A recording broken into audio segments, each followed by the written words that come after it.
Friday night at Harper's Diner was all chrome and chatter. Fryers hissing, milkshake mixers singing, 50 bikes lined like a steel river along Main. We'd rolled in after a charity ride, helmets stacked on stools, patches dim in the warm light.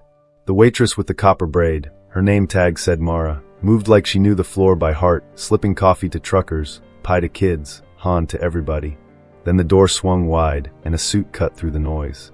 He was tidy as a blueprint, designer tie, campaign pin, a phone pressed to one ear. He didn't see the room, he saw a mirror. He dropped into a booth and snapped his fingers, one sharp crack that cut the diner in half. Mara turned, smile already loaded. "Be right. Now," he snapped, not looking up. Sparkling water, lemon, no seeds. Then a proper glass, not those greasy mugs. He clicked his tongue like a metronome. "And wipe this table. Do I look like I'm here for a truck stop experience?" Mara blinked, caught herself, nodded. She set down a glass. He pushed it away with 2 fingers like it might stain him. "No ice. Do you listen?" The nearest booth went quiet. 50 bikers didn't move, but the temperature dipped. I watched Mara's mouth flatten into professional. She reached for a cloth. He eyed her name tag. "Mara," he said, as if testing a cheap fabric. "My boss stops by after the rally. You'll keep this place civilized. I represent a United States congressman. You will not embarrass us." Mara's father ran the griddle. He shot her a look, "You okay?" and she nodded. She leaned to wipe the table. The aide raised his phone and took a photo of her rag crossing the formica, then another of the scuffed sugar caddy. "For documentation," he announced. "In case your manager needs encouragement." A fork clinked somewhere. The copper in Mara's braid seemed to dull. She set the caddy straight, lined the packets like soldiers. "Anything else, sir?" He smiled without warmth. "Yes. Smile correctly. It's called hospitality." The word landed like a slap with no hand. I stood, but Jax touched my arm. "Not yet," his look said. "We witness first." Mara turned away, and the aide spoke loudly to his phone, letting the room hear. "This town dusty, slow, undermanaged. But the optics are cute. We'll give the locals a hug and wash our hands. Tell the congressman I've got it staged." Her father flipped a pancake, hard. The aide leaned back, lazy king in a borrowed castle. "Mara, be a doll and fetch my driver from the curb. He's hopeless with doors." She hesitated. He snapped his fingers again. Something in the room tilted. 50 helmets on the counter became 50 faces. The door chimed. Outside, the rally crowd rustled, signs bobbing like buoys. Mara smoothed her apron and stepped toward the door. "Good girl," the aide said. She stopped, turned, and softly, so softly I almost missed it, she laid her order pad on the counter, took off her name tag, and set it beside the coffee machine like a surrendered badge. The room held its breath. "Sir," she said, voice steady as a level. "You can snap at your own respect. Mine's busy." Silence spread like ink. The aide blinked, then smiled as if humoring a child. "Adorable," he said. "Put the tag back on, sweetheart. I'll forgive the attitude if you keep moving." Mara didn't. Her father slid the spatula under a pancake he forgot to flip. The copper braid rested on her shoulder like a fuse that hadn't found fire. Yet. The aide raised his phone again. Click. "This will be a fun HR chat." Employee refused lawful instruction. "You want to keep this establishment open? You will teach your staff basic service." He pivoted the camera to the dining room. "And you," his chin flicked at us, "you leather mascots can finish your cosplay and let adults work." A low rumble answered, not engines, not voices. Something older. Jack stood, palms open, voice level. "Sir, the way you're speaking to her isn't going to fly." The aide laughed. "And you are?" "Neighbors," Jack said. "With receipts." He tapped his helmet cam. Tiny red light glowed. Phones rose along the counter, uncoached, unafraid. The diner manager emerged from the office, tie crooked from a hasty knot. "Everything okay?" "Your server resigned mid-shift," the aide announced. "Fix it." He wagged 2 fingers. "You, bring me your best table and lose the circus." The manager's mouth opened, closed. He looked at Mara. She shook her head once, calm as a lake in a storm. "I'll finish my tables," she said, "but I won't take his." The aide clapped, slow. "Congratulations on your last day." A woman in scrubs, the kind who keeps a town stitched together, stood. "She doesn't work for you. And you don't exist to me," he said without looking. The door chimed. A teen in a school hoodie leaned in to pick up a to-go order, saw the scene, stopped. He lifted his phone. "Is that the congressman's guy?" he whispered to a friend. My civics class follows him. He's always tweeting about respecting America's workers. Jax's eyebrow lifted. That's so? The teen nodded, showing a feed already streaming. The aide's face, rally graphics, a pinned post about dignity. The aide checked his watch. Mara. Fetch. The driver. Mara reached for the door, not to obey, but to hold it for someone coming in. An older woman entered, campaign sticker on her coat, eyes tired and kind. She took in the tableau in a heartbeat and froze when she saw the aide. Greg, she said carefully. What's going on? Greg, the aide, brightened. Perfect timing, Ms. Liu. Optics problem. Staff meltdown. Nothing I can't handle. Ms. Liu looked past him to Mara, to the cams, to the way the room was leaning. Sir, Mara said evenly. I'm not your prop. Greg chuckled. You'll be whatever the moment needs.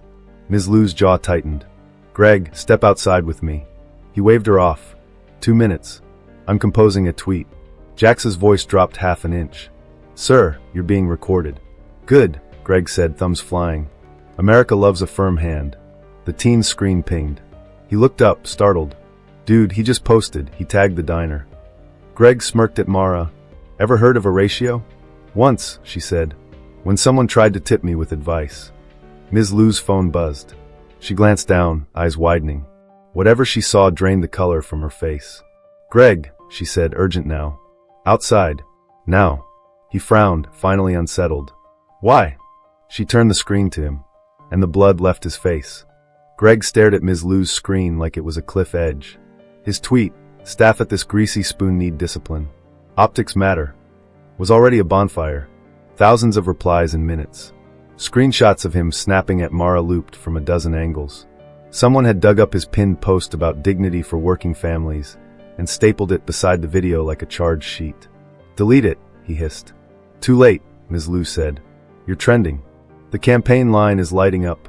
He puffed himself back together. Then we control the narrative. The bell over the door chimed. A man walked in alone, coat collar turned up against the cold. No entourage, no fanfare, just a familiar face from 1,000-yard signs. The congressman. He took in the room in one steady glance, Mara calm and pale, the phones, the line of bikers, the aide who'd been his voice 100 times. The diner's noise fell to a hush that felt like a hand over a candle. Evening, the congressman said, soft. Ms. Harper, do you have a minute? He nodded toward Mara's father, then to Mara. And you? Greg sprang up. Sir, optics blip, nothing major. We'll issue a clarification. Greg, the congressman said, not looking at him. Bring me a glass of water. No lemon. His tone was mild, the test simple. Greg froze. Color rose. I what? The congressman turned at last. You heard me. Laughter twitched in a corner of the room and died when he lifted a hand. Not a joke, he said. A mirror. Greg didn't move. Mara stepped around the counter, poured a glass, set it on the table in front of the congressman, and slid the receipt across and signed. On the house, she said, meeting his eyes. He shook his head. No. On mine. He tucked a crisp bill beneath the glass and faced the room. Ms. Mara, I started my first campaign stuffing envelopes in a diner's back booth. My mother waited tables 3 decades. If anyone representing me treated her like a prop, I would expect witnesses. 50 helmet cams blinked. The congressman turned to Greg. Apologize. Not to me. To her. To this room. Greg's smile returned, brittle. Sir, with respect. With respect, the congressman said. Means you just do it. A muscle jumped in Greg's jaw. He pivoted toward Mara. The word snagged. Pride fought him in public. Sorry. For my tone. He forced a grin. We good. Mara didn't move. Your apology is a direction, not a confession, she said quietly. The congressman's phone buzzed. He read the message, exhaled, and looked almost relieved. Ms. Liu. She stepped forward. Draft the statement, he said. Effective immediately, Mr. Gregory Parnell is no longer employed by my office. He faced Mara. If you'll permit me, I'd like to start our apology here. A small sound went through the room. Surprise, not triumph. The teen in the hoodie lowered his phone, eyes wide. Jax folded his arms, the kind of nod a man gives when a bolt finally threads right. Greg's face emptied. You can't. I can, the congressman said. And I am. Greg looked to the door, then to the phones, then to the glass of water he hadn't fetched. He left without slamming anything, which somehow felt louder. The congressman turned back to Mara. "What would repair look like to you?" he asked. "You name it in front of witnesses." Mara glanced at her father, at the staff lined like family, at the room that had chosen to be a room. "Start with the people, not the optics," she said. "Fund the night school down the block. Tip your drivers. Don't make the apology a speech, make it a schedule." The congressman nodded slowly. "Then we'll start with a schedule." He swallowed. "Tonight." And for the first time all evening, the room breathed like relief had weight and someone had finally picked it up. The congressman didn't retreat to a podium. He took off his coat, rolled his sleeves, and asked Mara where the clean glasses lived. She showed him, incredulous, and in 5 minutes a sitting member of Congress was bussing tables at Harper's, quiet as any rookie on the floor. Phone stayed up, but nobody heckled. It felt less like a spectacle and more like a correction. "Start with the people, not the optics," Mara had said. "Okay," he answered. "Names, not headlines. What needs doing?" Mara looked at the kitchen pass. Raul is a dishwasher with 2 kids and a transmission that's dying. Kara's saving for night school, but tips don't stretch. The shelter's pantry is thin this week. And Dad, she tipped her chin to the griddle, needs a new fire suppression line. Jax tapped his phone. "We can cover the line today." He raised 2 fingers.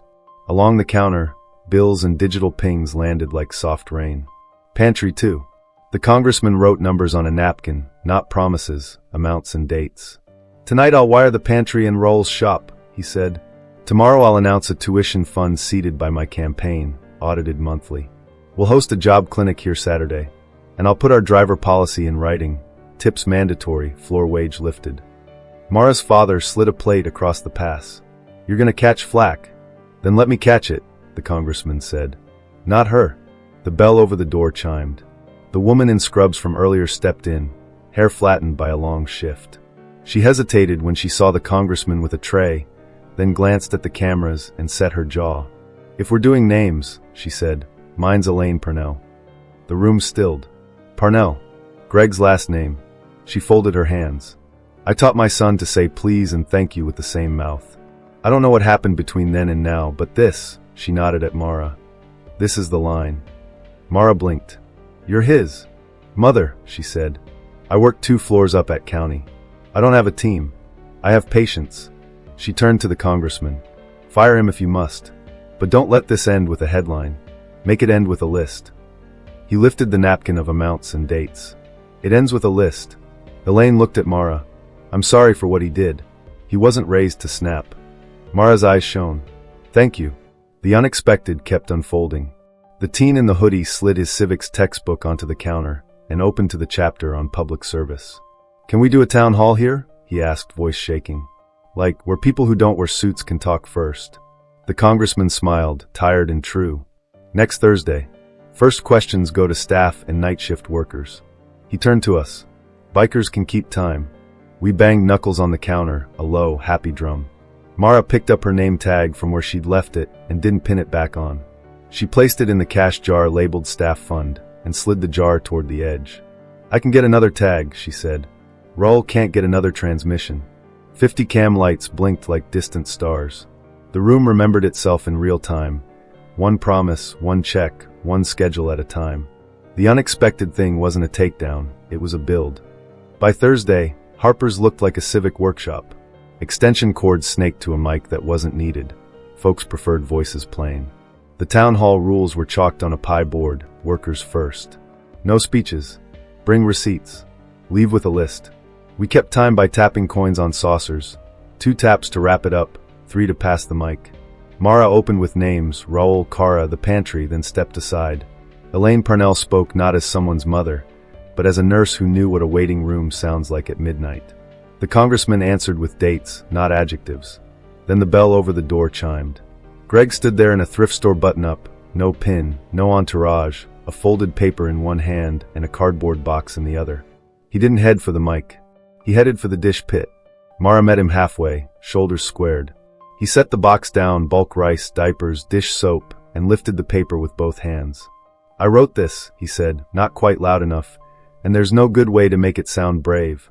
I humiliated a person doing honest work. That makes me unfit to speak for anyone." He swallowed. "I'm not asking for a microphone. I'm asking for a mop." He looked at Elaine. I forgot what you taught me. Then at Mara. If you'll let me, I'll be here Saturday mornings. Not to post about it, to do it. He slid a bank slip across the counter, automatic transfer to the staff fund. Not a fortune. A promise. Nobody clapped. It wasn't that kind of moment. Mara studied him like a mechanic listening for a real fix and nodded once. Aprons by the sink. He tied it on. The room exhaled, less victory, more calibration. We closed the night with the list on the wall, pantry funded, transmission scheduled, tuition seated, suppression line installed, drivers tipped, Thursday town halls recurring. Names beside each item, not logos. Dates. Deadlines. A column titled Done filling up like morning light. On his way out, the congressman paused at our row. You didn't roar, he said. You witnessed. Engines are just the delivery, Jack said. People are the message. We rolled into the evening, a low river of chrome. In the window, I saw Mara's copper braid flash as she hung a new sign under the pie board. Respect is service. Service is respect. Most stories end when the bad guy leaves. The good ones keep going when the room decides what it stands for, on a Thursday with dishwater and deadlines and a list on a wall. If you'd been in that diner, if someone snapped fingers at your neighbor, what would you have done? Tell us below. And if your town needs a list, start one tonight. We'll keep time.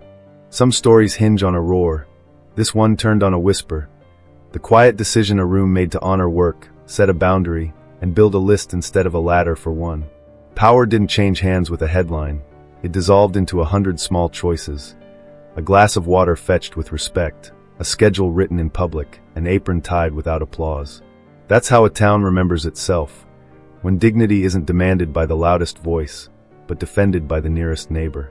If you were there, when a finger snapped, when a voice cracked, when the room chose, what part would you play? Tell us below. And if your corner of the world needs a boundary, draw one tonight. Start a list, fund a need, thank a worker, witness with your phone and your feet. Don't wait for a hero. Be the witness.